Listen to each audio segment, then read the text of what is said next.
Hello, everyone listening. It's TGO, the Golden One, back for the second episode of the Untitled, Unnamed FWA podcast series. I've got Shawn and Mandalorian. Awesome. Very excited to have them both. What's up, guys? Hey, how's it going? Hey, man.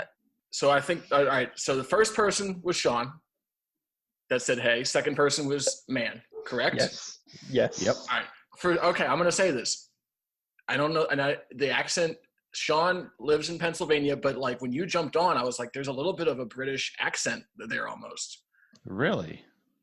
Just Nah. like just Maybe I've been hanging out with Man in the too long now. Just a tinge. I don't know why I felt that way, but like for a second I was like, maybe Man's first name is blank, and I was confused for a second. I was like, man, that's really interesting. We're actually sitting next to each other, just doing it off the same screen. Okay, so that kind of leads in to just talking about you guys, talking about yourselves. So, Shawn, you live in Pennsylvania. Yep. Where exactly in Pennsylvania? Just outside of Philadelphia. Have you always lived there? Always been, I guess, Eastern Pennsylvania? Yeah. You know, I was born and raised in Philly. Last, 6-8 years, bounced around the suburbs. And, we settled here about 10 minutes outside the city limits. It's a nice, quiet community. It's nice. Okay. And Man, you are across the pond, as they say, across the Atlantic Ocean. Yep. United Kingdom, I'm not exactly sure where. So I live in a little village in a county called Bedfordshire, which isn't a million miles away from London. It's about an hour out from London. Just a nice little village. I've kind of been in this area my whole life, really. So as I've mentioned to a few people, recently moved into this house. So getting all settled in and everything like that now. So have you met this conversation came up, I think, on Discord. Have you ever met anybody from the forum? Yes. Yeah, I've met Alder once. Oh, really? Yeah. Oh, you told me the story. Yeah, it was like it was on the subway or it was on the train. Yeah, it was. Because I'd had his number, so I recognised him from his WhatsApp picture at St Pancras Station, and then I'd been working late, and I think he'd been out for a couple of drinks. And then I bumped into him, and then we just started talking. And then got the train home together, and then he wanted to walk home. I think it's something like 1 o'clock in the morning, and so I was like, no, I'll just give you a lift. Stop being a So just Order, and then I don't really think, I'm not sure anyone else is too close to us, but we're from the same town. Okay. Originally. So it was a nice coincidence. Okay. So what do you guys work-wise? And you don't have to go into specifics and the exact company and whatnot, but like what do you guys do for work? Yeah, I'll go. I work in insurance. Work for a large insurance broker in Philadelphia. We look for clients with like $1 billion plus in revenues in kind of like contracting and, risky healthcare businesses. And we place their insurance policies and, review their contracts and kind of just run their whole risk management system on a day-to-day basis. Okay. And, it's a lot. It's a lot. It sounds like a lot. It's a lot. It sounds very specialized. It sounds like you have to be, I don't know. It sounds like a very, very smart, like a job that you need to be very smart for. So I applaud you, if anything. It's a lot. All right, Man. Yeah, I could probably go even more boring than that. So no, I work in tax. So I currently work for a mid-sized firm based in London. Basically, my job's just to kind of advise clients on how much tax they need to pay and just kind of come up with efficient structures for their businesses from a tax perspective, really. And then my new job is basically the same, just closest to where I live. So yeah, not interesting at all, really. So y'all are both kind of in financial stuff. I mean, insurance is like a little bit of a jump from finance, exact finance, but it's still kind of finance. It's in the bubble, yeah. Is that always something like when you were in school and you're going through formal education, is that always kind of what you saw for the future? Or is this kind of just something that, it kind of just led this way almost by happenstance? For me, it was kind of like, I always enjoyed maths, not to an extent that say SS does, but he corrected me in the sense that he added the S, like that. Yeah, that's how much he enjoys it. Yeah. I'd correct you on that as well, to be fair. But it's true. There's multiple forms of it. It's like saying science, but there's sciences. No, I get it. I think I kind of always kind of like numbers, things like that, and so that's just kind of where I found myself, really, just looking for jobs involving that, and then also ones that would pay the bills and everything like that, and there's good potential career progression, everything like that. So it's not the most interesting work, but as I said, it pays the bills, gets me kind of working hard mentally, and it's challenging, so I enjoy it in that sense. But it's not what I wanted to do. I always wanted to do something to do with either like writing or TV or something like that. That was kind of that when I was younger, like a teenager, that was kind of like, this is what I want to do, but more this is probably not what I'm going to do. Okay. But I it's something I want to come back to maybe at some point in the future, but we'll see. We'll circle back to that writing topic in a second. Shawn, same question. Is insurance and specifically kind of the health insurance side of things, is that, I mean, maybe not that specifically, but did you kind of always see that you were going to go into something similar or related to that? Well, I'll kind of give you a reverse segue into the last podcast here. I graduated college with a math degree. Okay. And maths. We'll pluralize it. We'll pluralize it. Yeah. For man here. And I started a job kind of like Tig, right in banking. Okay. And I was in that for a long time, and moved my way all the way up to bank manager, which you listen to people talk and you think it's this glorious position. You get to make decisions and, really, it sounds like a more important role than it is. And what it boils down to is it's a sales position. Mm-hmm. And I hated it. I'm not a salesperson. I'm not a social person like that. That's just not me. And I happened to complain to the right person on the right day, who had a friend at my current company when they were hiring. Wow. And she's like, well, why don't you call him, talk to him, send your resume and I got in, and here we are 5 years later. That's awesome. It was not a plan at all. It just kind of happened. And one of the best things that ever happened.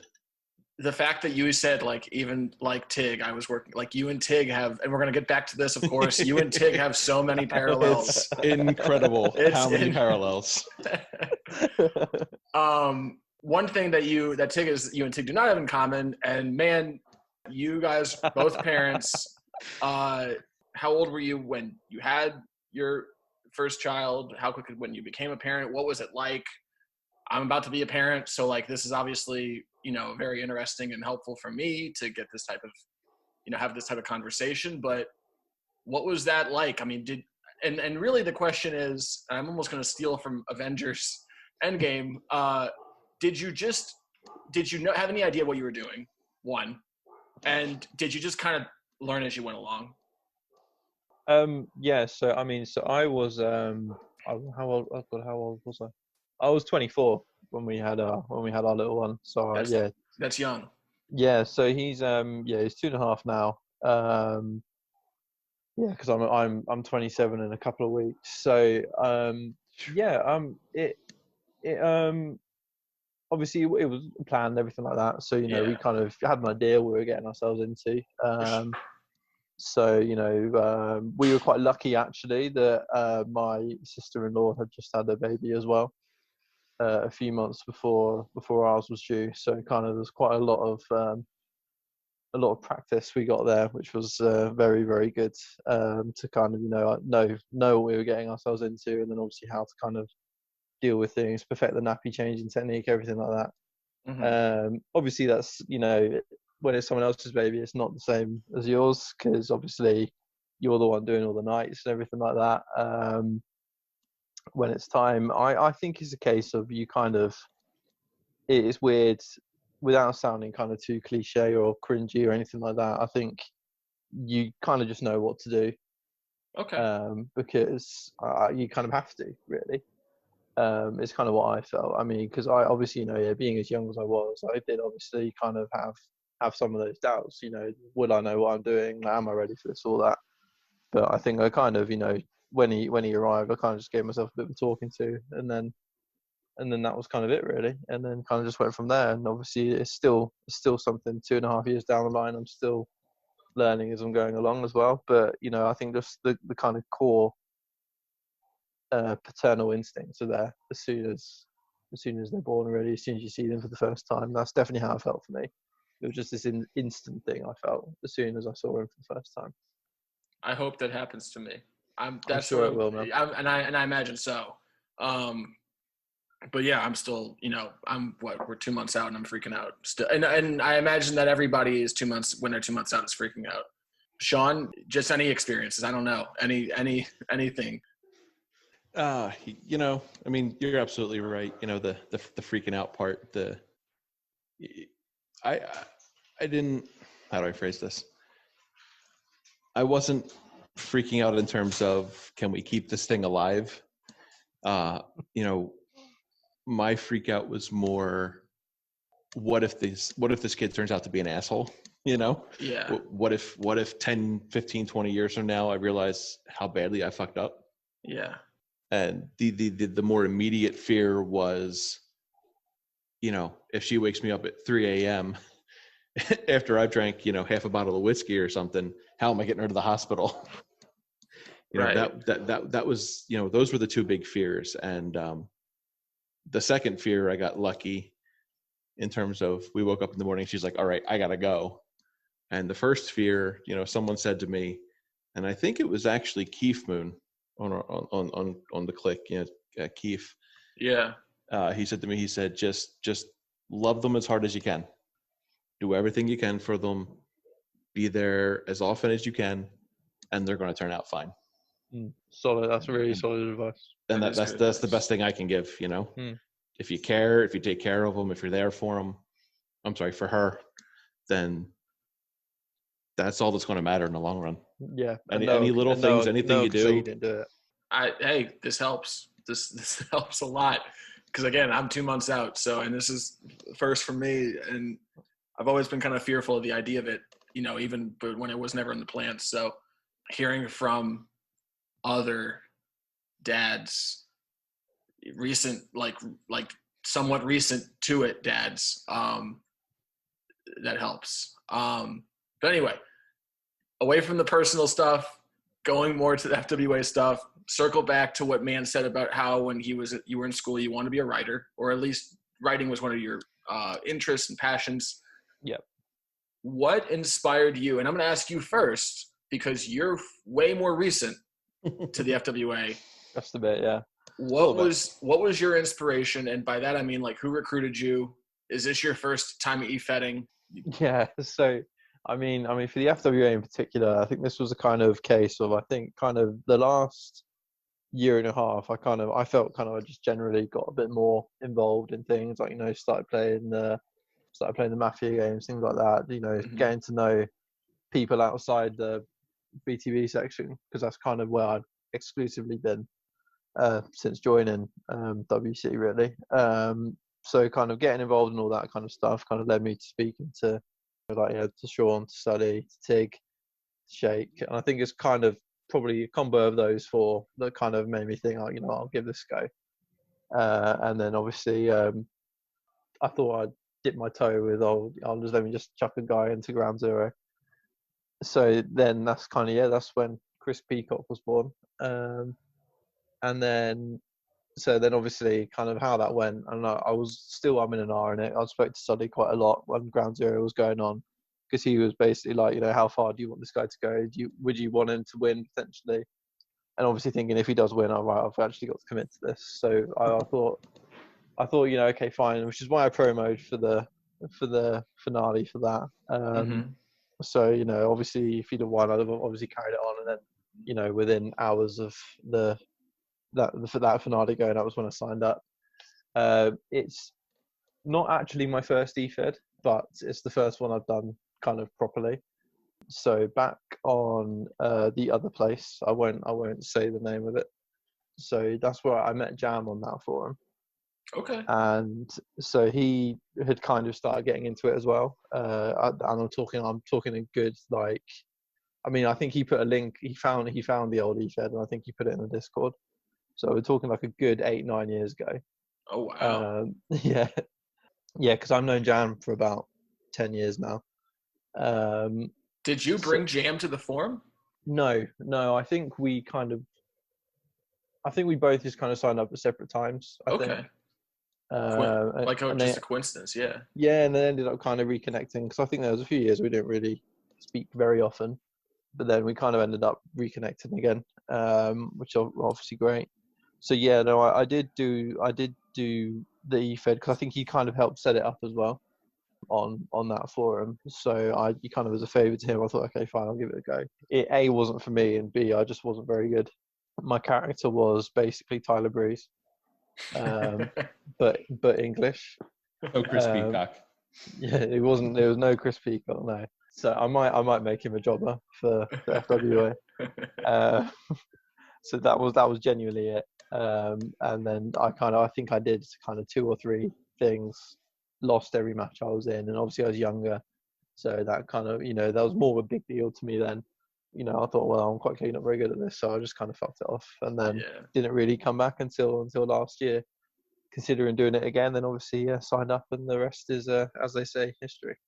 So, what's the inspiration behind Chris Peacock? I mean, I don't really know. Is it just like, because NGW has like a tendency to have these kind of more gimmicky characters? I think it's kind of like, just throw stuff at the wall, just be a wild gimmick, right? Yeah. And have fun with it. So like it kind of is almost a natural breeding ground for someone like Chris Peacock or Conchu or whatever. Regan Cole is like the most tame character to come from NGW. It could have. My point is, it could just be you're just having fun. Oh, that was 100%. The main kind of objective when I signed up. Like, no, this might be a laugh, and I thought it was, I didn't want to create a super serious character, so I thought, kind of what could I think of here, and then I thought, well, Paul Rudd's cool, I suppose. Then what can I do with him? And then I thought, okay, yeah, maybe this would be quite a fun idea to roll with. And he is fun, I think, and that's what I like about him. Like, obviously he has his serious moments, but he is fun. I think that's one of the reasons why he's popular. And I'm going to speak possibly for like the entire community or most of the community when I say that he's fun. And I'm going to ask you, and last question, I'm going to circle back to Ramon and Shawn. Did you expect Peacock to become so popular so quickly? No, not at all. No, I thought, I didn't really, as I'd not read around too much, I didn't really have a gauge of where I'd fit in, if that makes sense. Whether someone with my like writing style and background and experience, where that would put me, mm-hmm. And as I said, it's primarily for fun. So like, I obviously it's great to win matches and get recognized and stuff, but it's, for me, ultimately, this is just to have fun firstly and foremost. And if it were to get to a point where I wasn't enjoying it, that's the point where I'd back out, because if I'm not doing it to have fun, why am I doing it?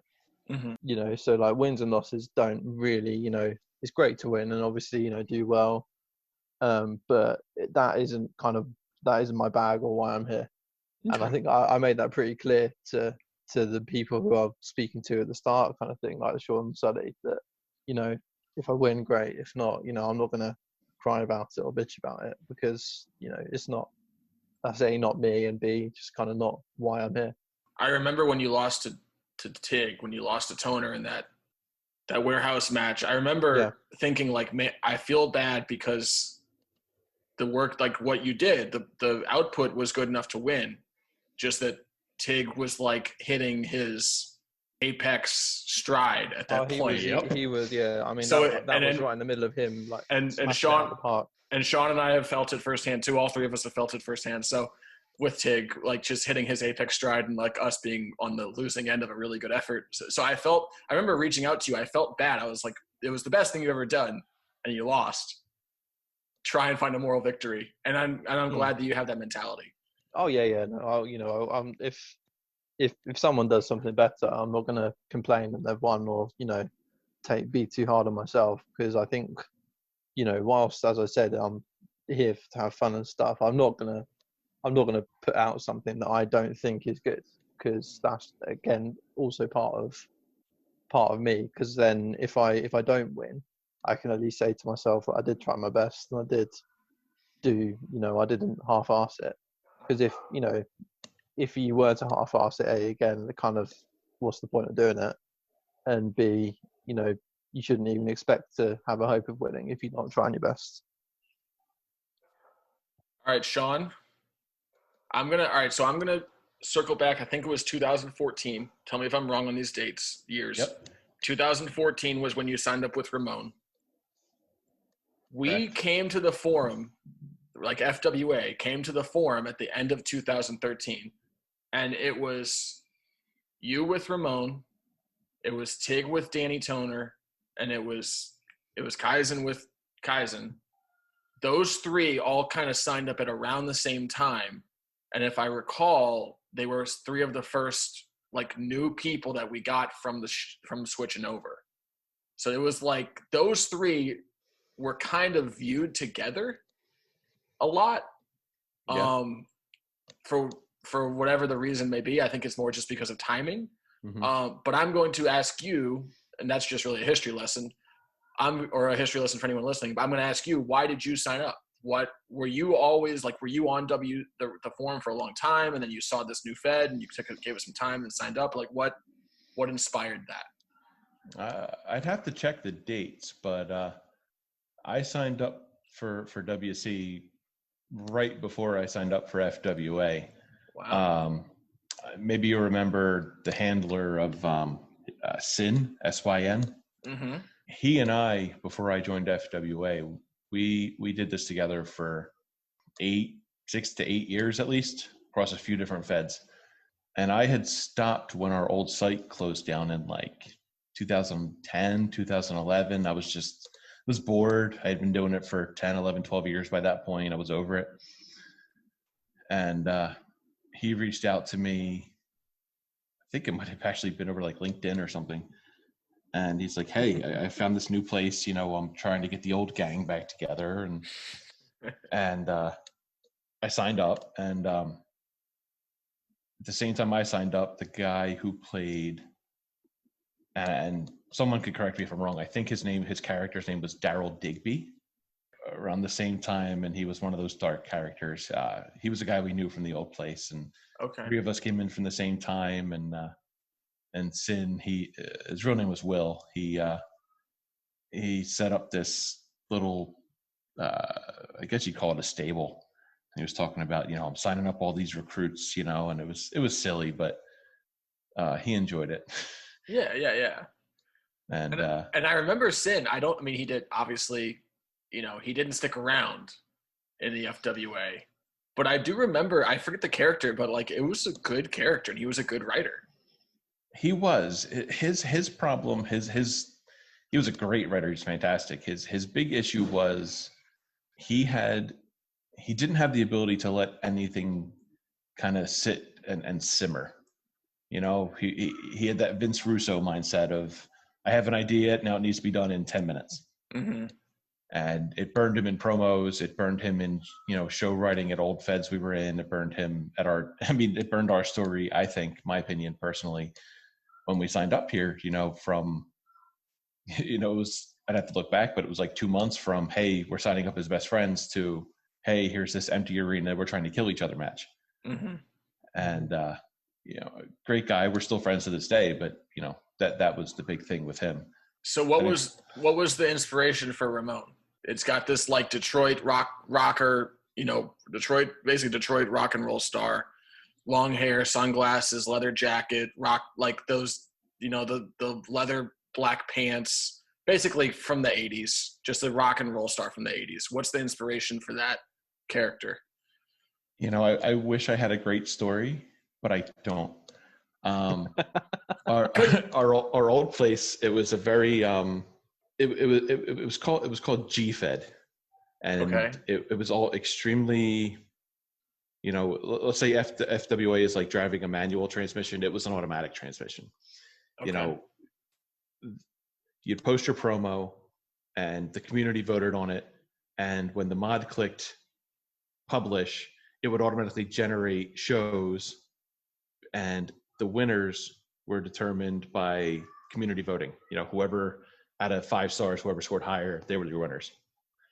There was very little creativity going into it outside of just basic promos. And they had this database of suggested like avatar pictures. And, Sin, the same guy who brought me to FWA, he brought me there, and they had this generic bank of suggested pictures for your wrestlers, so you could add it to your profile or whatever. And I'm scrolling through them, and I come across this milk toast white guy with dirty blonde hair. He's wearing this black vest with stars on it, and I don't know, something about it just stuck. And the alliteration of Rockstar Randy just came to me.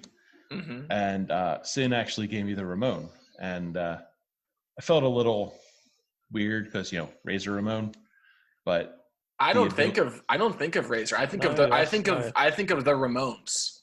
That's fair. That's actually I've thought of that, but it's not something I've ever thought of in terms of wrestling. But the ability to go from spelling out Rockstar Randy Ramon to R3 was extremely appealing, in the promo sense, in the talking sense, in the typing sense. It just clicked. I don't know if I told you, either of you guys, this before. He used to have a much darker backstory. He started out as what led him to drugs, alcohol, rock and roll, all that stuff. I used to tell the story that when he was like a kid, his family owned this convenience store, like your average like corner market or something. And for reasons that I never really developed, someone like broke into this store while they were like stocking shelves, and him and his sister huddled in the back room and like saw his parents killed.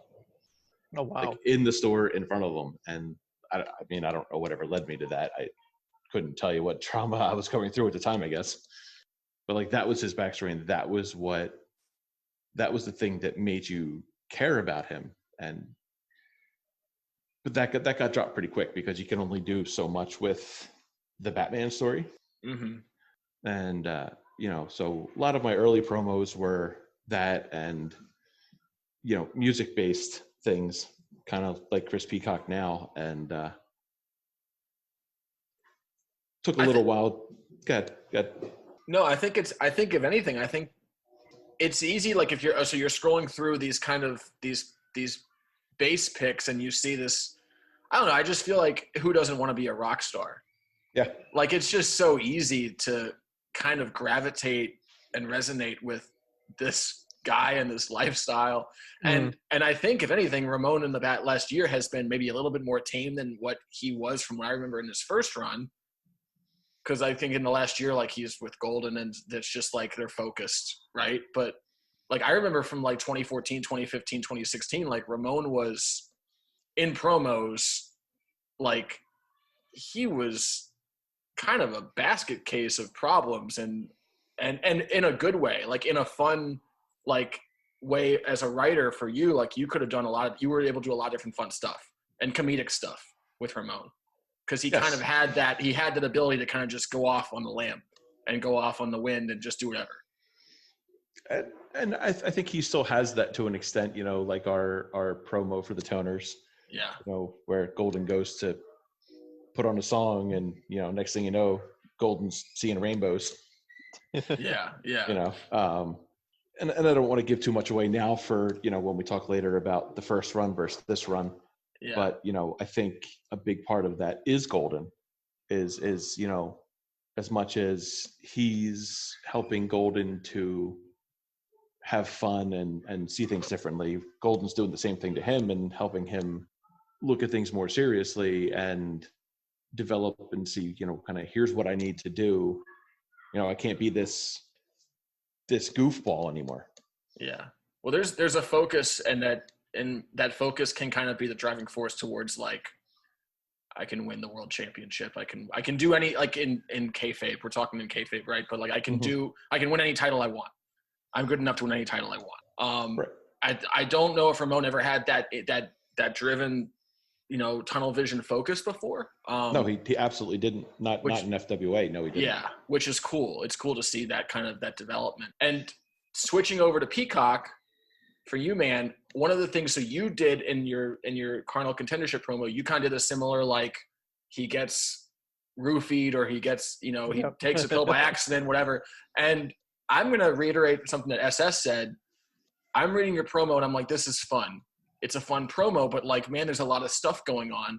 And then you do the news article where it's like all the different things that Peacock did. And like, you know, he's on the boat and he's on the bridge and like, he's attacked these people and he's attacked these people and he did this animal, and like tying it all together to the different visions he had I wasn't expecting it. And I've read 2,000 promos in my life. I've graded 2,000, 3,000 promos. I don't know. If you can get me not expecting something that's really good, I wasn't expecting that. That was awesome. It was really awesome. I commend you. That was the moment. That was the moment where I was like, I haven't read many other promos, but it'd be really tough if Peacock didn't make the top 6, because that was incredible. So I just wanted to say that. That was really good. That was really good. I had a lot of fun writing that promo. I think the idea was pretty set. I think from the moment I found out what the TC was, I thought, okay, right. Just because this was like back in January as well, and I think it was Shawn that was the one that kind of told me all about it, and I was like, right, I've got a few ideas for this, for, you know, a big thing to do that kind of brings in a lot of different points and characters. And I think, I landed on that one, and I thought, you know, this is good. So just kind of have to flesh it out and make it work. And the plan was always to have the, you know, what he thinks is happening, and then what's actually happening, you know, you know, and then I thought actually I was going to try and do it, like, you know, run it concurrently. So have a thing where, like, if I could have made the text work, literally have like what Peacock's seeing down on the left, in a left column, and then what's actually happening on the right. But I thought it would probably work best actually that, you know, that we're going along with this trip for him, and then we then just get kind of slammed back down into reality. Like, there's actually some, for him anyway, kind of like real world implications for this massive fucking trip has been on. Yeah, it was fun. It was fun, and trying to make things work with the songs, and, you know, how I can make the songs click with some of the other characters. You know, I listened to a lot of Boney M for a few weeks before writing that. A lot. My next one that I'm planning for Conchu, I'm quite happy with the idea, and I'm quite again, it's one I think that's going to be quite, hopefully, out there, but again, still fits the bill, I think. Good, because, you know, Conchu is going to be out there as well. Oh, exactly. The character, and Cyrus is. It's like Cyrus is uncorking all the things that he holds back with actual Cyrus. He's just unleashing it all with Conchu. Going back to Ramon or Shawn, what inspired you to return with him in 2020? You took I mean, I think it was 2016. You and Toner won the tag titles. You've been kind of, you know, on again, off again. You've had a little bit of a run, take a little bit of a break. 2020 comes around, you come back. This is probably the longest run you've had since the first run. what inspired you to come back in 2020? You want the short answer or the long answer? Or the medium? It doesn't matter. Either, whatever. The short answer is you did. I mean, because I asked you because I said the tournament was coming, right? It was the tag tournament. Yeah, I mean, you reached out and it was the right time. Pandemic, so I was home, wasn't doing anything, had a lot of time, and I don't know. I think the last time, which was like 2019, I signed up and I was around for a couple months. I think maybe Jiggy was in charge, and I don't remember who else, but I think Jiggy was like maybe the head guy or something. Mm-hmm. And before that, it was a couple of years prior when Toner and I won the titles. And then I was in school. I was working on my MBA and just didn't have time. Mm-hmm. And in the meantime, I think Sayer had reached out, Sully had reached out, maybe Jiggy had reached out another time, and I don't know, it just didn't feel right.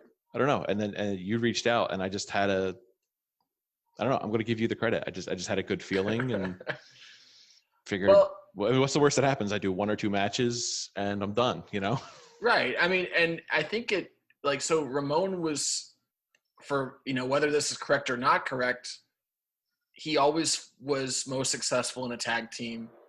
He won the tag titles twice. We'll get to Ramon and Isla L, but that was like that's one of the best tag teams like since we got to this forum. So like, past 7 years. I think Ramon kind of is always associated with like really good tag teams, right? So yep. Coming to you with the nugget of like it's a tag tournament, I think may have helped it a little bit versus like just come back and do a singles feud. Yeah, I'll agree to that. I mean, before this year, the biggest success was in the tag team carousel. Yeah, and let me preface this so that no one thinks there was any shenanigans. Let me say it loud and clear. Devin did not tell me that we would be teaming together when he invited me back. No, he said, "Would you like to be in this tournament?" Yeah. So yeah, full disclosure, like, and Sayer has talked about this a lot. The first draw was Garcia and Golden as a team. Par and Crash were as a team. That they got the same team twice was Par and Crash, Mike Par and Crash. And I was like, all right, Ramon is coming back. And I believe it was like Ramon is back, and like it was, I forget exactly. Didn't Tig come back right around the same time? Tig came back as well, but like Tig came back after we drew a second time. So Tig came back with Donovan Moore so we were like, that's gonna be a team. We're not gonna redraw a third time. But we redrew a second time, and I believe it was like Golden and Ramon got drawn together. Garcia and Knox got drawn together. Yeah, and the rest is history, right? So, no, it was when you asked to come in, there was no knowledge that it was going to be Golden Ramon. There was no knowledge. If anything, I thought it was going to be like something random, like you were going to get with Michelle with MVH or Grayson or something. But yeah, no, it happened this way, and it's been a lot of fun. I mean, it has been. It's been. I've been doing this, and I've joked about this before. I think I'm the old guy of FWA. I think I've got like a month on Jimmy King. I've been doing this for 21 years off and on. Yeah. And I'm not mincing words when I say this is the most fun I've ever had. Well, I'm glad. And, the 14-15 run was fun because we were winning. That's awesome. And there was a good community, but between the Discord, so Gipper gets a lot of credit here. He really does. He really does. He does not get enough credit, if anything. He deserves a lot of credit, I think. He deserves a lot. And between that and just the back and forth with you and our team, it's just been, and even beyond that, having Peacock come in, having more accessibility to TIG and to SS and different guys we've matched with, to just have those discussions instead of the PM system or email or just to have that instant access. It's just, I don't know, it's made it a lot more fun. It's more of a closer to a family and less of a fed, Mm-hmm. Yeah, definitely. Especially in 2020, 2021, Yeah. No, Gipper deserves. I mean, so when we were at our old forum, I'm not going to say the name. We had a shout box that was free, so our FWA would often, just dominate that shout box with talk of FWA. Coming to WC with the shout box not being free, it's kind of tough. It's tough to be like, hey, pay for a subscription to be in the shout box, right? Gipper with the Discord has made it even more so like it was before, where, like you said, it's more like a family than a Fed. That's a perfect way of explaining it. And it has really made it where the numbers are. I mean, I think it's a big reason why the numbers are high. I think it's a big reason why people care. I think it's a big reason why, people are reviewing shows a lot. I don't want to get really too far down that rabbit hole. There's a lot of positives. There's way more positives than negatives. Oh yeah, definitely. Yeah. And I think it says something that about, 70% of the discussion in the Discord is nothing to do with the FWA. Right. Yeah, I think it's ultimately, just pretty cool. They're just a group of, like-minded people. Yeah. Obviously, exactly. we have this common thing, and I think, it's good to just, have general discussion if we're, chatting about stuff we're watching, or, roasting people, or just, just having a laugh, just, talking about stuff. It's just a nice place, really. And everyone is really cool in there, and it's not something that I think it's a part of why I kind of felt so comfortable so quickly. I think coming into the Fed, and then it's just good to get to know people that you haven't really spoken to before. I mean, so I'd said I'd spoken to some like the Mafia guys, like that before, but like people like UTGO, people like Raw and Crash, that who I'd never really spoken to before. But I speak to Raw most days now in the Discord, in the music channel. It's So you and we were on the same Mafia team. I forget what game it was. It was Simpsons 3. It was my game. It was your game. I was recruited mid game. Yep. And it was me, you, and Fuji, and Sully. And Sully was killed first. And so it was me, you, and Fuji. And it was like last day. And I was like, all right, man, like, I think we might have to cut you loose. Like, they're really circling you. And we had a play. And I was like, I wasn't convinced. And it's just kind of my mentality of Mafia, like, cut the cord quickly. But because I'll even say it about me, like, guys, cut me. The minute that they start circling, cut me immediately. But you were like very steadfast of like, no, let's try the play. Let's hold on. And it worked. And like, it was me, you, and Fuji got all the way to the finish line together. And I did not think it was going to happen that way. Yeah, no, that was a crazy game. And I remember saying after, and I even posted, like, I was not sure that was going to work. I was ready to cut man loose, but I wanted to give him a shot, and he made it work, and he's the MVP. Yeah. Things you're not supposed to say as a mod 101. I didn't think it was going to work either. I'm messaging man on the side. I'm like, what is TGO doing? Yeah. Like, he's going to cost you the game. What is he doing? Yeah. I think, I mean, those things work. They don't work a lot more than they work. I mean, the last game was a perfect example of that.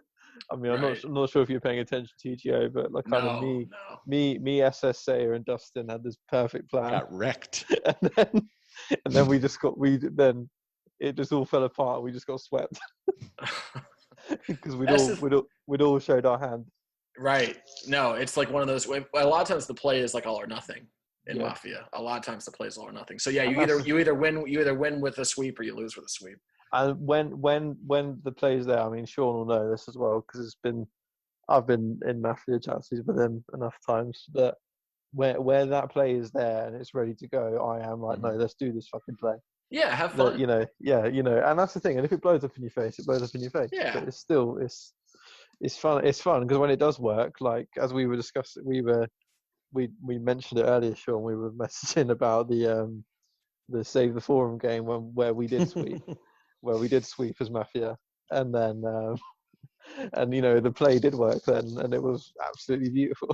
All right, going back to CC, and I remember brought this up because of Man's promo with Peacock, and then Shawn, your promo with Ramon was you tapped into something and did something that not that I didn't think you had it, because I knew you had it, but I wasn't expecting it. I wasn't expecting that level of like emotion and depth. from Ramon. But anyway, just wanted to give a shout out. I thought it was an incredible promo. Appreciate that. Both had good showings. Probably the moral victory headliners from the show were Peacock and Ramon, like going really far and getting into the top 6. I'm going to ask just overall thoughts, but also kind of a specific point. Usually, we have a show and someone's like, yeah, I kind of thought that I kind of thought that MVA should have beat Bell, or I kind of thought that Gabby should have beat Sully, or the Golden Rock should have beat the Toners, haha, or Peacock should have beat Yuna for the Gauntlet title. Like, there's always like some opinions like that. This show kind of felt like one of the first in a while where it was like, yeah, MVH probably should have won. Yeah. Do you guys agree, as people who could feel a different way because you guys got so close and you were up there? Do you agree or do you disagree? I mean, I said to you in private, and I have no problem saying here in public. As soon as SS dropped his promo, I knew I wasn't winning. Yeah. It became abundantly clear at that point. At that point, I started rooting for second, and Crash sucks. So here we go. Yeah. Again, I think it was, I mean, it was because obviously SS was quite later than some of the others. So I think I was second to post a CC promo after John. So, I even looked at John's and I thought, well, I'm not even beating that. Obviously I posted, and then I think it was as soon as Shawn posted his next day, that's when I had the same thing. I was like, well, okay, I'm not winning. Let's just see. Yeah. Let's just see how far I can go. And then obviously, I think Shawn and I discussed privately kind of, who we think was, winning top 7. I think it was both of us straight away. I was like, no, SS has won. And so the fun parts here is, just figuring out who's who left. else, what order everyone else is going to come in. I couldn't argue with it, and obviously you killed it with the match as well. How you wrote it. That was an incredibly written match. Yeah, it was a lot. It took me about 5 different stints over 5 different days. Yeah, it would do something like that. I mean, the most similar thing I've written is a Royal Rumble winner for a Booker project. So I can appreciate the kind of work that goes into writing something like that. But no, it was great, and I loved what you did with Peacock in it. Obviously, it's a massive, just from a kayfabe perspective, kind of how it's a massive thing for him. Coming in number 1, making it to the last 4. Lasting over an hour, that was huge. And obviously, you didn't have to do that for me, and that was great. I'm really appreciative that you did. Yeah. And I just love the different stories in the matches, like with Ramon constantly getting in trouble, and Peacock being there to help him out as best as he could, doing everything he could for him. And the fact that they were both in the match for so long, and unless I've read it, because I've read it a few times, unless I missed anything, they didn't actually fight at all. They did not. Yeah. The entire time. So I thought that was great. I thought about having Ramon when Peacock was like, it's you and me final 2. I thought about having Ramon turn on him, but I was like, no, that's not right. And I would have to get the green light from Shawn, and and even then, no, I've got Crash. He's a heel. Let me just make the most of heel Crash. Yeah. But I was like, for about 5 seconds, I thought about it. I was like, remix super kick, boom. But no. Yeah. If I can give 2 comments on that. First off, if Ramon had super kicked Peacock, I think it would have been ultimately okay, because DX Shawn Michaels has always been an inspiration. Part of how I write Ramon is in the comedy promos and the comedy segments is based on DX humor. Mm-hmm. So if there's that WrestleMania match. I think it was WrestleMania. Maybe it was a different pay-per-view where it was Cena, HBK, and Triple H, and HBK super kicked. Survivor Series, wasn't it? Yeah, super kicked Triple H right at the beginning.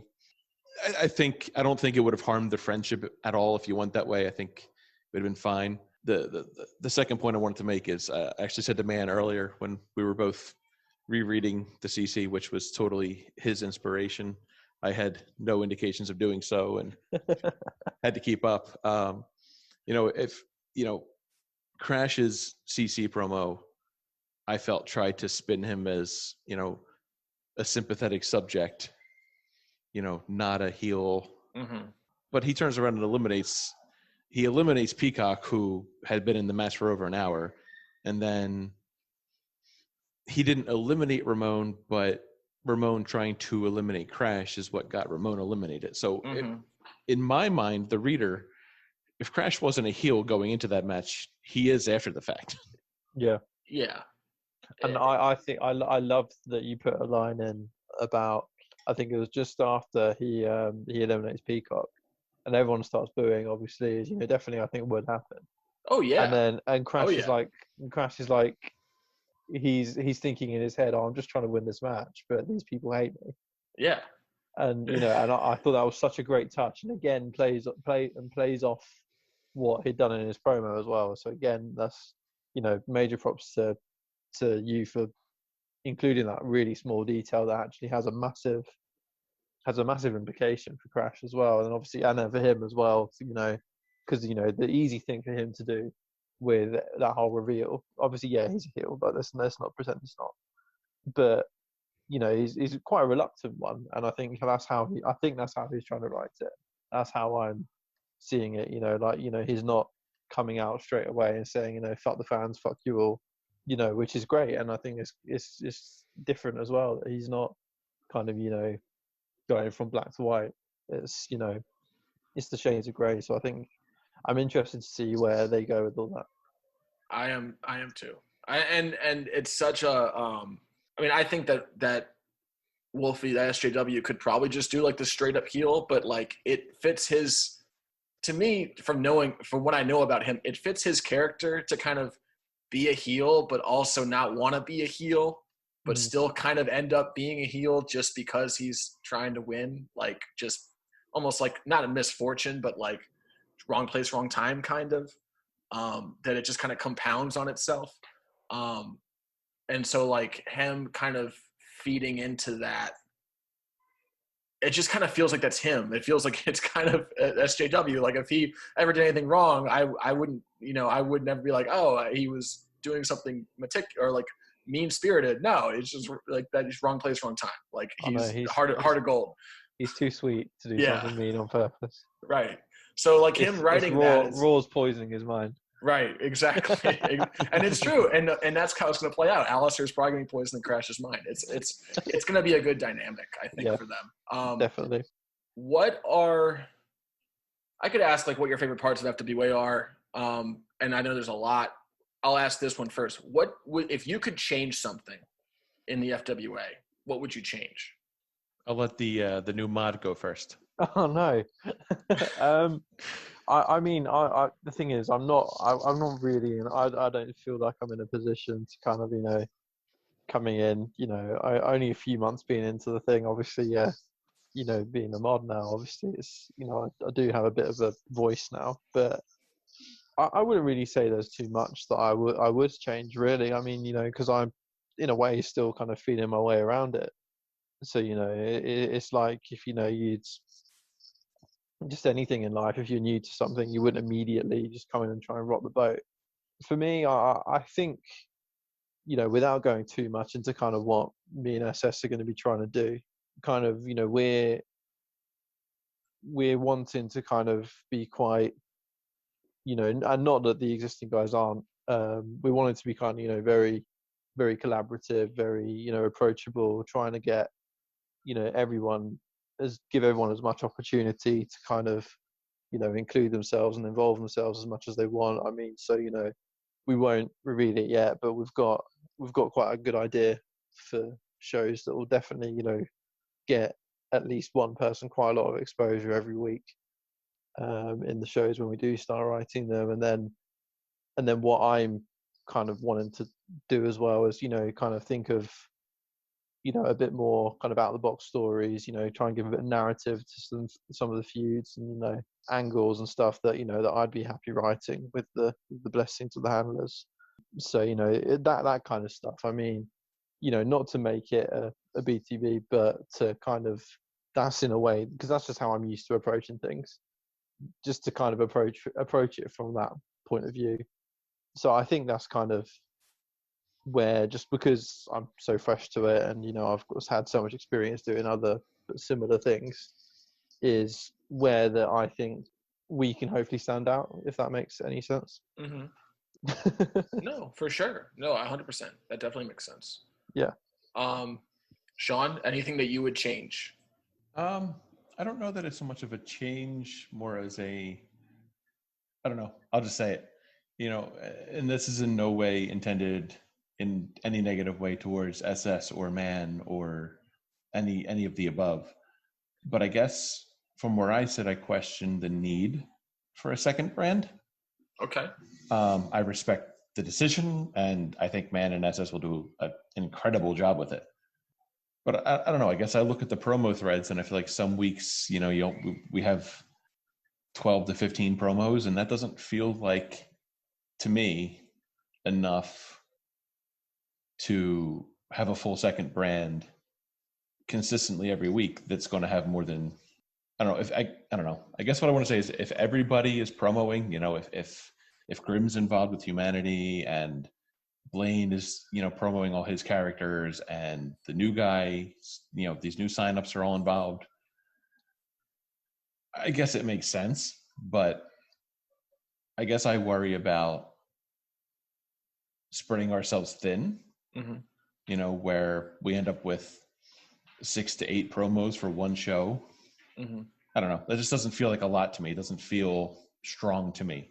But I mean, I'm definitely not an expert. I'm definitely not someone with the experience you have, or Jimmy has, or even Sully has at this point. I don't know. Just feels like maybe the risk might outweigh the potential reward. But that's me.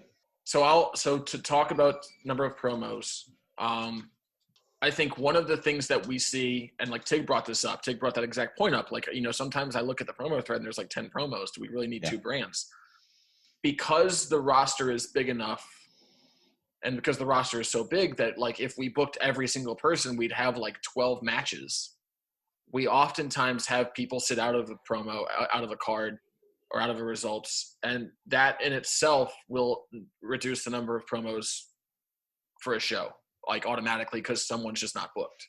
Like, 6 people that would have promoted aren't booked. That being said, those people can still not show. Those people can still fade out, right? So, like, there's always that risk. And I will say, whenever we get out of the pandemic, that is something I will worry about. Mm-hmm. Because when we get out of the pandemic, are people going to be less interested in doing FWA because they're doing other stuff away from their computer? That is something to think about. It is something that I'm a little worried about. But I think the way that we're doing the titles, and how the titles are going to be across brands, and we're not adding any, if we had to retrace our steps, we could do it very easily, and it would not be messy. That's not the end goal. We don't do something out of expectation it's going to fail. I don't think that's smart, but we do have kind of that safety net of, if it does have to come back, it won't hurt us. It won't make us look bad. It won't be a lot to clean up. It won't have to pause storylines, etc. No, I understand the fear. I understand that there are some people who do feel that we don't have enough promos and shows. And I will be very interested to see when we're like in July, and we've been doing the brand split for maybe a cycle for a pay-per-view. And that's totally fair. And don't get me wrong. I look forward to Man picking me first overall. I mean, who wouldn't be excited for that? I mean, I think I'm just joking around. I think we've hit a good spot here where, I've gone 8 months now without no showing. Tig's gone, most of that same amount of time without no showing. Mm-hmm. If the two of us pick up old habits real quick, you're down 2 real quick. We've got a couple of new guys who haven't shown up, and then we're looking at 6-7 promos a show. But no, you make total sense. And I think even if there is things like that, I think there are workarounds. There are things we could fill the shows up, other things we could fill the shows up with, even if a show was to have like 3 or 4 matches on it. I don't think it's the end of the world. I mean, so Mm-hmm. that we're going in the outset saying, we're only looking for 8 promos here for this show, for example. So, I think there are ways around it. It's obviously a risk and a potential worry, but I think it'll be all right. And I'm obviously looking forward to getting stuck in. And I thought of another change I'd make actually, just Okay. whilst I was thinking. I'd change Greg's pick base. Yes, yes. Or let's just get rid of Greg. Oh man. I will say another thing about the roster size, and then we'll get back to Greg. Greg will come up eventually at some point. Yes, he will. We'll get to the roster size thing. It'll be easier for us to have smaller shows when we don't have as many titles to worry about. Let's say we made a second world title, and now we have like a roster of 10, and we're having to fill all these different divisions. That'd be tough. Yeah. But with the titles going across, it's not going to – and like Man said, like there's stuff we can do. If we can do those things to fill the shows and kind of add in the storyline aspect more than the match aspect, it's not going to feel as thin because we don't have the titles stretching us out. And then Now, there is now to a point, like if you have 4 people on a show, then yeah, it's a problem. But in that middle ground where we have like 8, there are some things. Yeah. Anyway, Man, go ahead. Oh yeah, and then just obviously from that, say that you didn't want, say MVH and PAR, you didn't want them to have a match on the show, but you wanted them to have an angle where they'd be doing something together, even if it's just just the 2 of them in the ring arguing or whatever, and then in terms of just time, you've got the promo deadline, but then you also have the segments deadline for the actual show, so you can say, look, you're not booked for a match, but if you wanted to write something like this, you could, but then obviously you then got that extra few days. So for that kind of thing, there's a lot less pressure in terms of time pressure, which is again another way to kind of work around it, especially as as you mentioned, obviously if people do start getting busier, when things start getting a bit back to normal, kind of there are ways around it. I definitely think. Man, you are announced as one of the mods for the brand split with SS. Congratulations. Yep. Thank you very much. I'll ask you, what are you most excited about? It's a 3-part question. What are you most excited about? What are you most nervous about? Why did you feel inspired to toss your name into the ring? Yeah, so I mean, I'm excited. I'm definitely excited to work with with you and SS.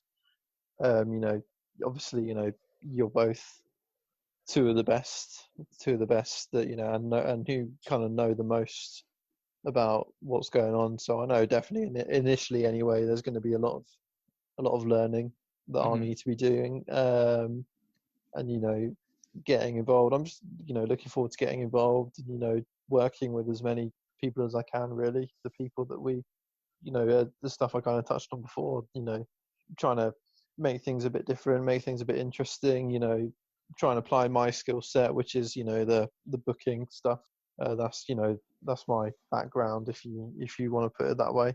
And trying to approach it from that kind of angle. In terms of what I'm nervous about, I mean, I was stupid to worry about it, but I was and I had no specific people in mind thinking about this as well, but it was I was a bit obviously worried about the kind of reaction to it. You have someone like looking at Shawn or Cyrus, been doing this for like 15, 20 years, and there's me 4 months in.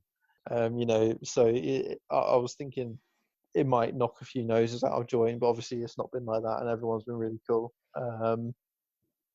So I don't know what I was really worried about. To that point, I think people like it.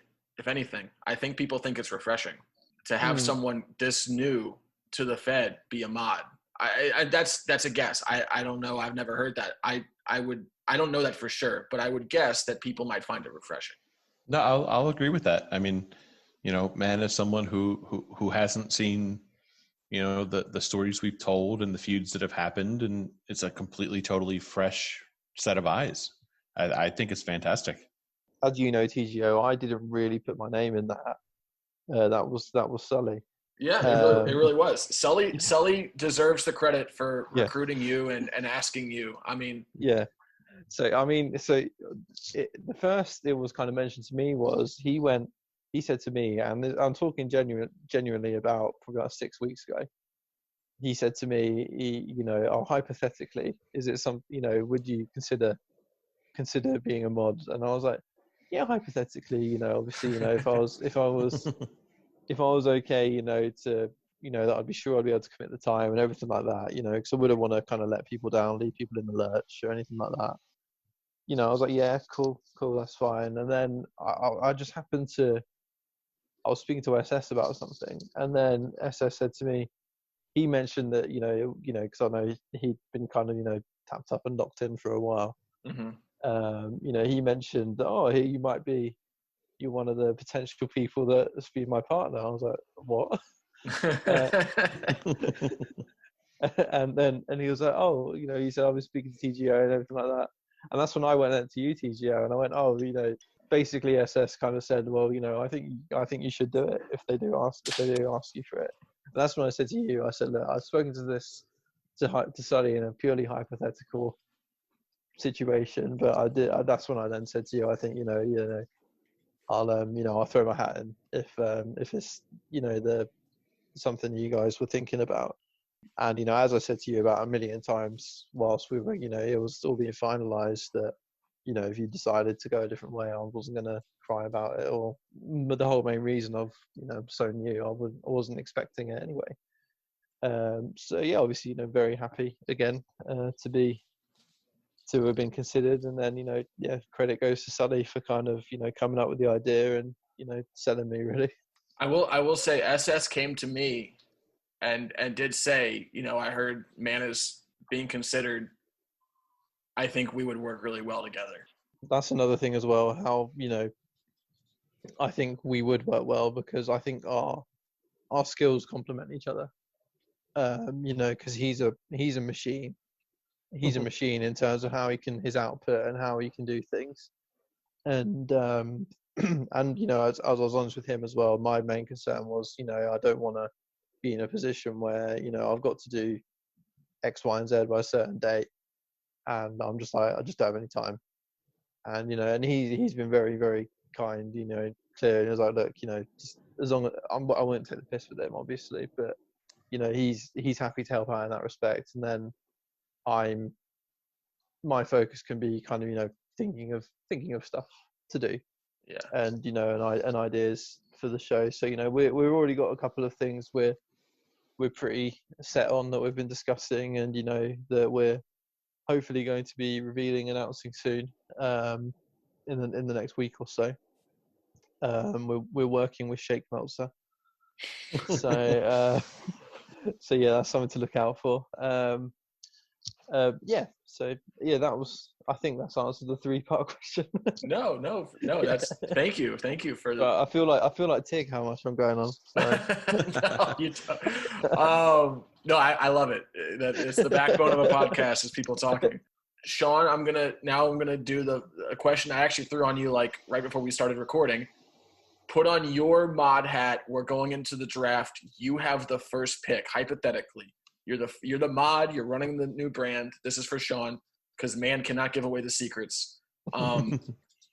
You have the first pick. If we exclude present company, because Peacock would be high up there. Yeah, it would be a toss-up between Mike Parr for his consistency and Grayson, because there's something there. He's going to blow up, and I'd want to take credit for that. Mike Parr is a good shout because you can even if, and I do hope, very, very much hope that Mike Parr wins a world championship. Even if he never does, he can carry a brand with his consistency and just the versatility of the character as a heel and how much of a SOB he can be. He can carry a brand every week, every show. Maybe I'm wrong, and correct me if I am, but I feel like he came around during my first run. He did, yeah. And he's still here. He's still going strong. I mean, that deserves to be recognized in that regard. Yeah. And it's been a very slow rise up the ladder for him. Like he was for a long time in the X title, for a long time as in the North American title. And now like it's just been like, he's spent like 2 years per division and slowly going up. So he deserves it. I like those choices. Those are 2 really good choices.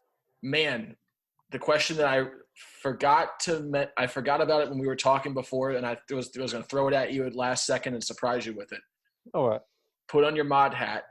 Yeah. What was a promo from Carnal Contendership that didn't finish in the top 7? So like one that was not in the chamber that you rated really highly just from reading. It doesn't have to be like you graded it out that way. Just you thought was really good. Oh, JJJ.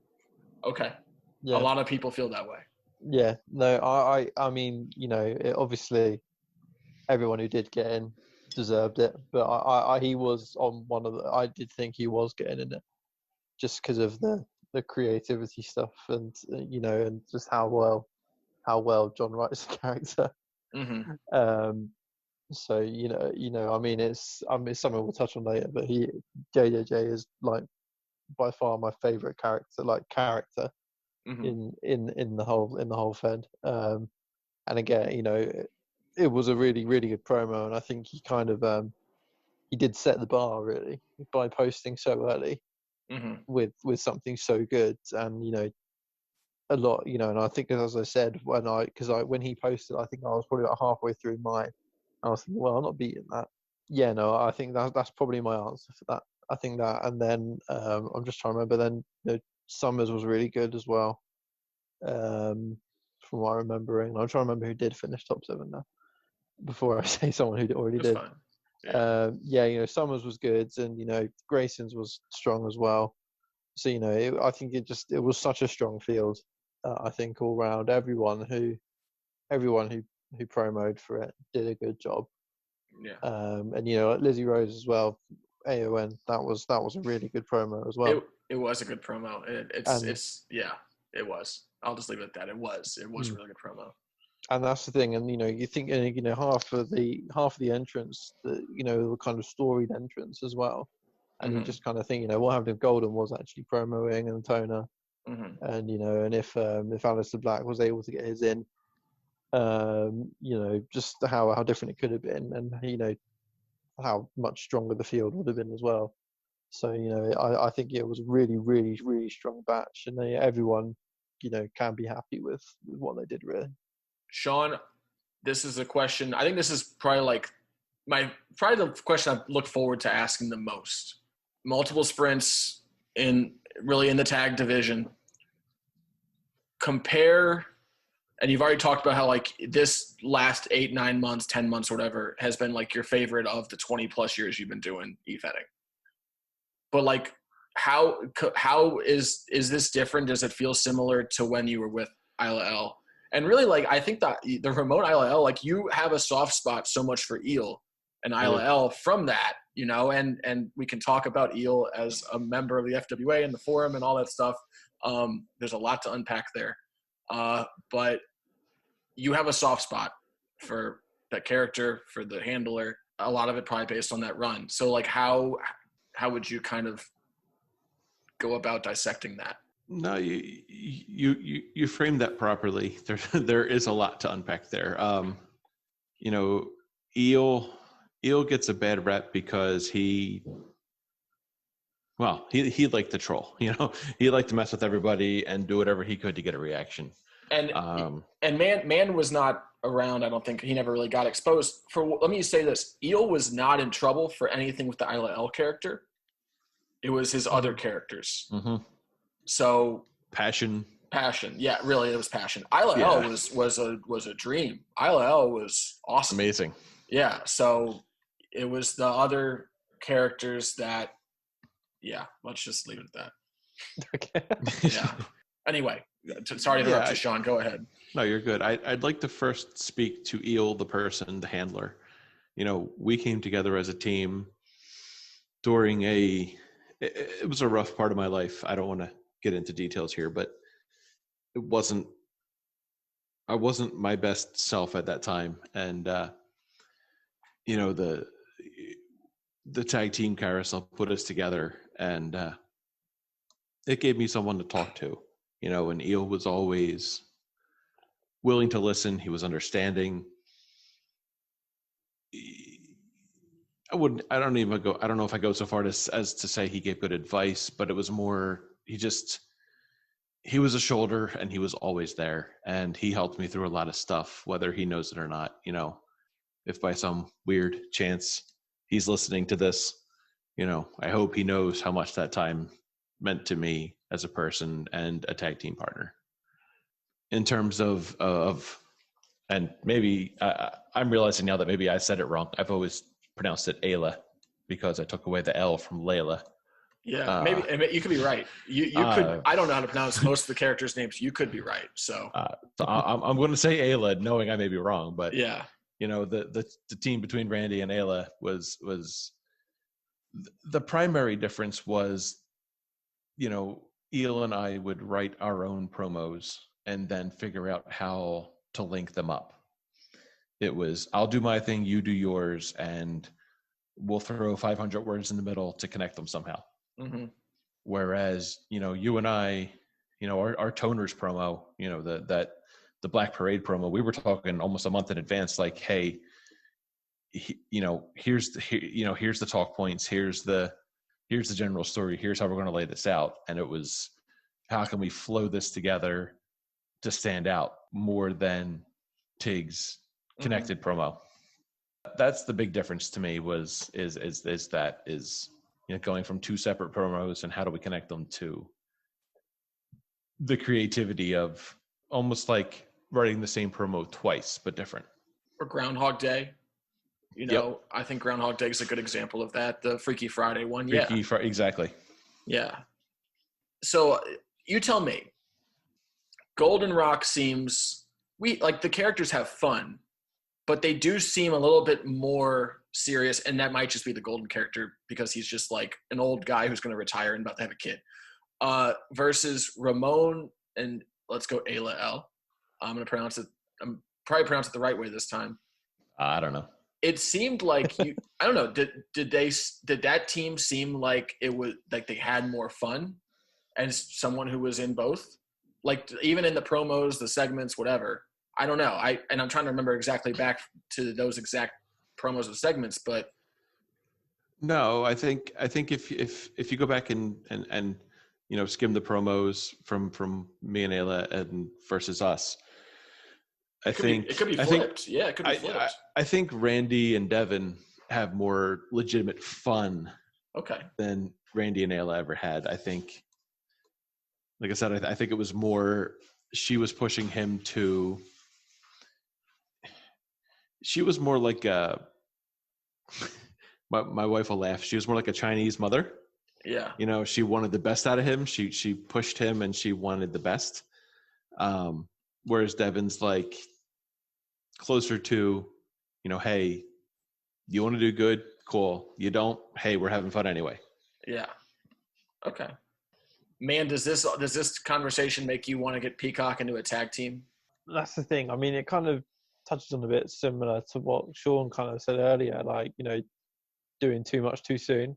It's not something I've really thought about too much. I mean, I've joked with AON about the Disco Pirates. But yeah, I mean, I've had some very, very loose conversations with with an unnamed party about something potentially in the future. Mm-hmm. But I'm not sure that'll happen. Yeah, I mean, it's something I wouldn't be opposed to, but it's not something I'm kind of actively looking for, I think, at the moment. I mean, it's, it's one of those things, like, there's obviously the story with, Peacock and Ramon, which will definitely happen at some point. Mm-hmm. But, it's not something that, I think either of us are in any rush to hurry into. Mm-hmm. Because it doesn't really need to be. And I think that's kind of where I would be on with a tag team or something like that. Is, does he need to be in a tag team right now? No. Because, he's not really been around for that long and he's still kind of just trying to make his own mark. If I can kind of piggyback on that, I think, and I don't mean to step on toes, but I think once the Golden Rock story has been told. Mm-hmm. I think the Ramon Peacock story is the next chapter. At least in Ramon's life, I think that's the next chapter to be told. As someone who has done like a couple of different tag teams, I'll say I recommend strongly, could not emphasize more. And Shawn, you tell me if you agree or not. I recommend strongly, and even man, because you've been doing this for a long time, or you've done this before, I should say. Get in a tag team with another person. Don't just make a tag team. Like you can do both. There's nothing wrong with doing both at some point. But if you have one or the other, or at some point before you stop, get in a tag team with another handler. It's so much more fulfilling to me. It's really so much more fulfilling than just having two characters that you control. I mean, the bond you form with the other person, to just like the communication and the styles and merging the styles and kind of growing as a writer, because you're now like feeding off of a different person and their writing style. I don't know. I just think it's every time I get into a tag team and every time it's successful, I always think like this is and like Shawn said, like I'm having so much fun. Yep. So to anyone listening, and I'm sorry for stealing y'all's thunder on this and going on a monologue, I recommend strongly, if you're going to do a tag team, get in a tag team with a different handler. Don't just do your own. Anyway, sorry for that. That's all right. No, I agree to that. I mean, yeah, when I came back, if I got stuck with someone who I didn't get along with, I probably wouldn't be here now. Right. I mean, it's that simple. Right. This is a fun topic right here, and we're getting close to the end game. Rate your 5. Let's just go excluding present company.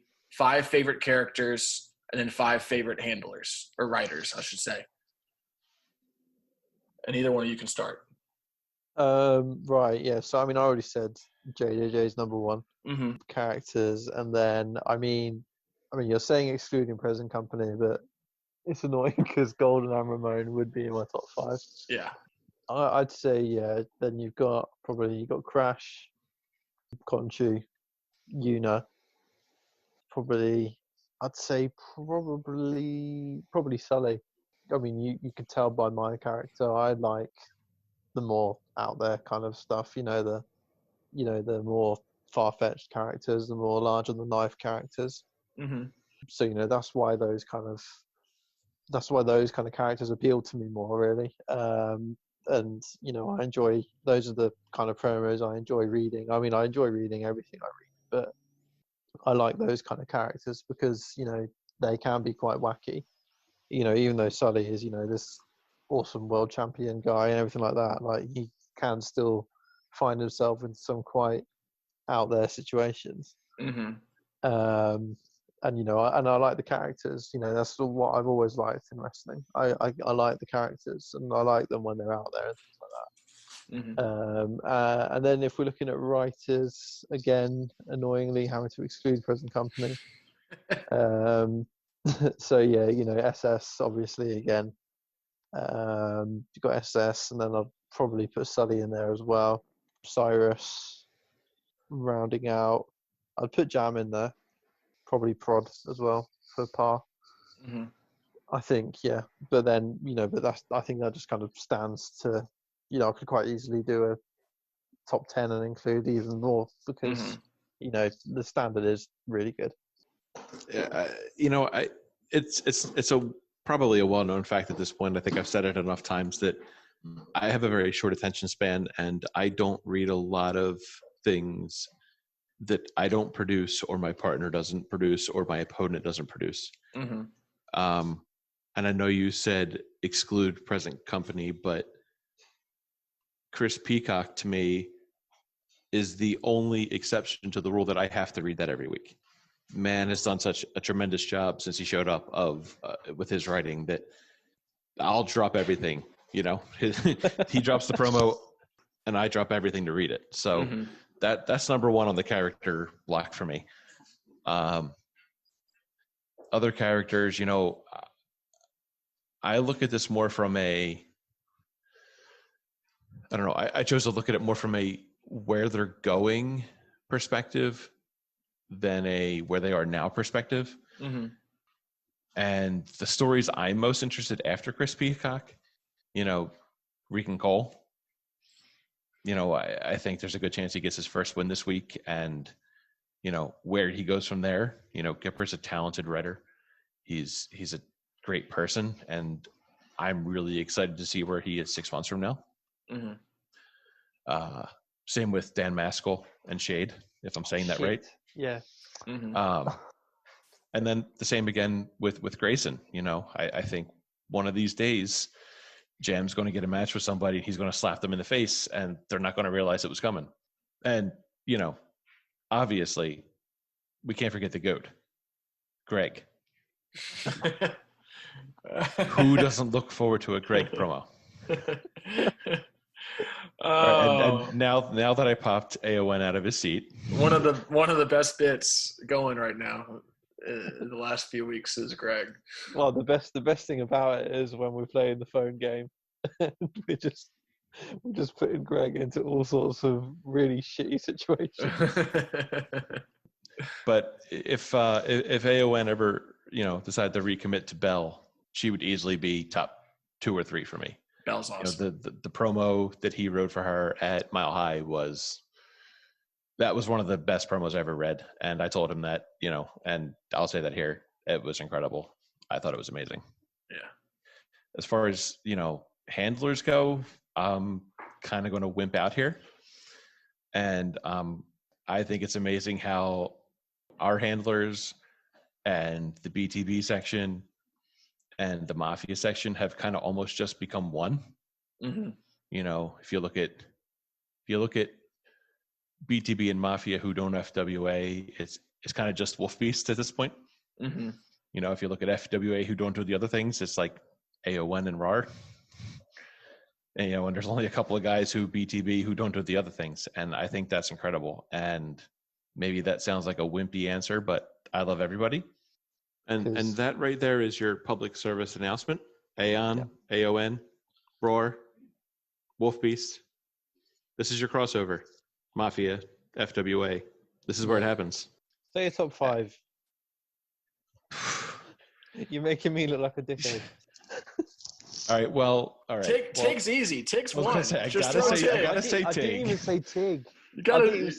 For fuck's sake, Danny Toner is obviously one of my favorite characters. I can't believe I didn't think that. Yeah, no. Danny Toner and Tig they have to be number 1 on both lists because, Randy's not who he is without them. Yeah. There's zero chance. Sully has been amazing for Randy.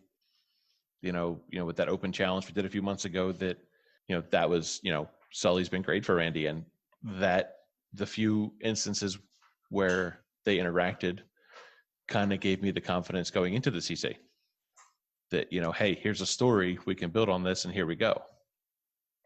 I don't know. I'm going to leave it there because I don't want to leave anybody out. I already brought everybody in, and it's a big love fest. I'm not going from there. Okay. Easy way out. It's okay. I prefaced it as the easy way out. Doesn't make it any better. Yes, it does. Shawn sounds like a mod. He's got the everybody's done a great job mod speech already. I love everybody. Yeah. I got one question left, and I will let you guys. I will not take up more of your Friday nights. We're into Saturday morning almost for you, man. 10 minutes to go. I know. I think this is a really fun question because it can go off in a lot of different directions. What is like when you joined? You can talk about when you joined versus now. You can talk about both, but at least include what it is now. Like, what's your goal from just being in the FWA? Like, it could have just, and by that I mean, it could be a lot of different goals, but like a few of them are, some want to just have fun, right? Like, oh, just have fun. Who cares? Some want success in the form of win. Some want to become a better writer. Some want to just take a super deep dive into fantasy wrestling because they're probably not going to become pro wrestlers themselves, and this is like their outlet. So tell me, like, what is your goal from just being in the FWA? And has it changed from when you first joined? Oh, all right then. yeah, you're on the spot because you didn't answer the last one. Exactly. Fair enough.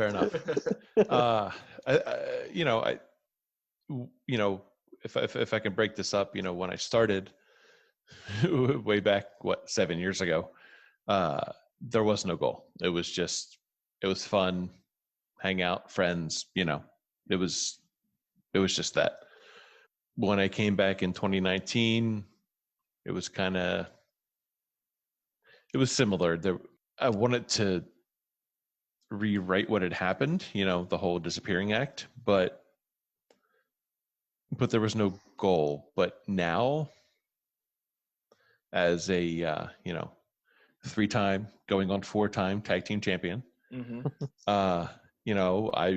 whatever the record is for the most times as tag team champion, that's my goal. It's 6. I want to. Well, then I want 7. All right. And if I need to find 7 different partners to do it, then I'll do it. I want to hit that Hall of Fame and prove that you don't necessarily, if I never win the world championship, that's okay. I want to hit that Hall of Fame without that and show that you don't need to do that to get there. I like that. I like that goal. I like the goal. Actually, I'm sorry. It's the record is 7. You have to get to 8. All right. 8 partners it is. Ashley Orion has 7, which I know that especially within like you, me, and Tig, like Ashley Orion is like, oh my God, Ashley Orion. Like he's a special character for a lot of people. Like even though he was before many people's time, he's just like, he's almost proof of what you're saying. Like you can become Hall of Fame worthy without being world champion, even though he has been twice. Those were anomaly moments. Like most of it was spent doing everything else except for being world champion. So he's a very good example of that. If you put Randy and Danny together and you squint real hard, you almost get Ashley. Basically, yeah, it's true. Man, what is how would you answer this one? I'm falling into the kind of have fun kind of bracket. I mean, have fun, and it has improved. I feel like it's improved my writing skills a lot already, and that was one of the reasons. It's an outlet, and it's kind of working to deadlines. It's again, that kind of helps, I think, because part of the reason why I'm such an inconsistent BTBO is because there isn't any deadlines. Mm-hmm. And I kind of talk myself out of things and change my mind on things, but I don't really have that. I wouldn't even call it a luxury. I don't have that option with this, and so it's good, and it's good character work as well. Like I said, character stuff is kind of what I enjoy the most, just about wrestling in general. And so it's just to do that really. It's just to have fun and get to know people I'd not really spoken to before. So I feel like I've achieved that already. Then in terms of accomplishments, I mean, I think it'd be cool if a disco dancer could become a world champion one day. But it's not something I'm gonna get upset about if it never happens or if I never even get that high up. It was cool just to win the gauntlet so soon into kind of joining, and then hopefully I can win the X. That'd be great. And then maybe work my way up. Really, it's kind of too early for me to be talking about anything like Shawn was mentioning. And then I think and one thing is just to kind of work with lots of different people that I've wanted to work with. I'd say I've been quite lucky in that I had the series with Tig. And working with him, obviously, we were against each other, but we were very collaborative during that series of matches in terms of kind of what we wanted to get out of it for both of us. And from there, really, it's kind of created a character for each other, really, to kind of use and lean on as and when we need to. So that was good. And then, AOM was someone again I wanted to work against. So, I had that. And then obviously Cyrus as well. That's happening. Shawn is one, we've obviously the characters are connected and the characters are featured in each other's stuff. So, we've worked together in that respect. But, I think going back to, the tag team question, there's definitely a tag team title reign between Ramon and Peacock at some point happening. So I'll put my hand up to be one of his partners when he's chasing the record. So yeah, I think that's the kind of thing. Kind of just get as many different experiences as possible. Really, I think is one of the things. Just carry on. There's still a lot of people that I haven't had a chance to work with that I want to. So kind of as I can just kind of cross those off as I'm going along, I think that'd be pretty cool. I think